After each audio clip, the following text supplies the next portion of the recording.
नमस्कार मंडळी, प्रेस्टीज रेसिपीत स्वागत आहे।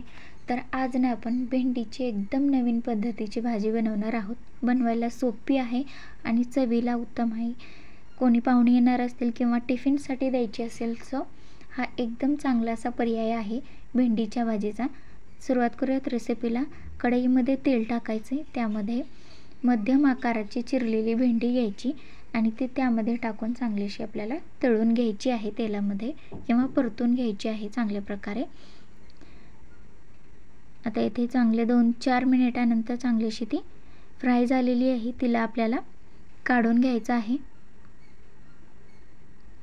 आता याच कढईमध्ये अगदी थोडंसं तेल आणखीन टाकून घ्यायचे आणि त्यामध्ये जिरे आणि मोहरी टाकून त्यांनाही आपल्याला कडवून घ्यायचं आहे।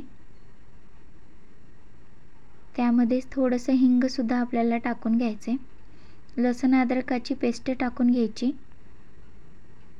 कढीपत्त्याची 5 ते 7 पाने टाकून त्यांनाही कडवून घ्यायचं। आता यामध्येच आपल्याला कांदा टाकून घ्यायचा आहे। मीडियम साईजचा कांदा आपण इथे कट करून त्यामध्ये टाकलेला आहे। त्यालाही व्यवस्थित असं आपल्याला ट्रान्सपॅरंट होईपर्यंत परतून घ्यायचे।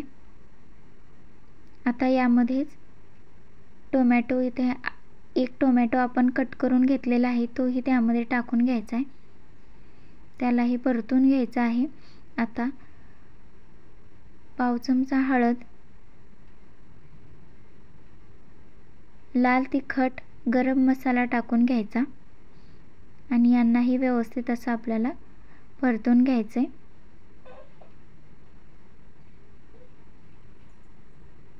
मसाला चांगलासा भाजला की त्यामध्ये साधारण 2 चमचे इतकी आपल्याला दुधावरची फुल फॅट क्रीम टाकून घ्यायची आहे, साय टाकून घ्यायची आहे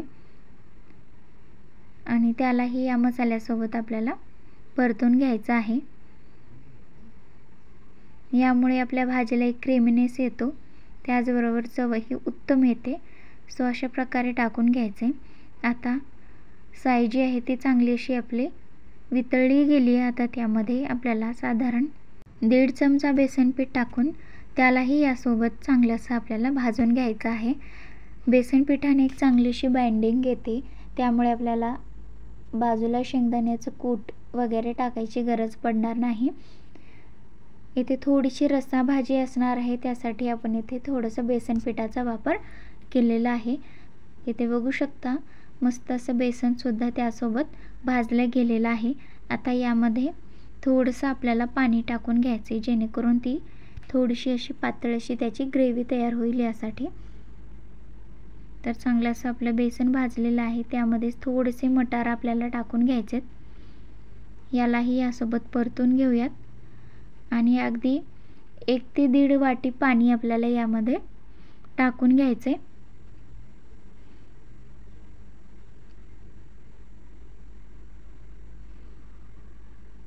आणि यालाही व्यवस्थित असं मिक्स करून घ्यायचं आणि एक चांगली अशी उकळी आपल्याला याला येऊ द्यायची आहे। आता आपली इथे एकदम क्रीमी अशी ग्रेव्ही तयार झालेली आहे, त्यामध्ये चवीनुसार मीठ टाकून घ्यायचे, मिक्स करून घ्यायचं आणि जी आपण फ्राय केलेली भेंडी आहे ती त्यामध्ये टाकून द्यायची।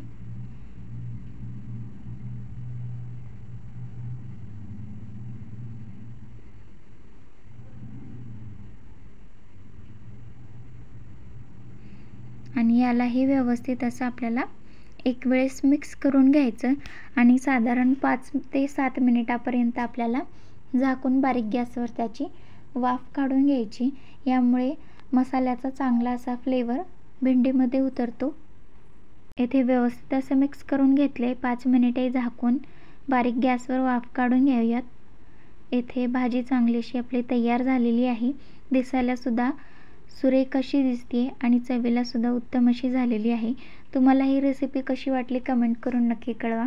आवडल्यास चॅनलला सबस्क्राईब करायला विसरू नका। भेटूयात अशाच नवनवीन रेसिपीसहित, तोपर्यंत खात राहा, खाऊ घालत राहा, मजेत राहा। धन्यवाद।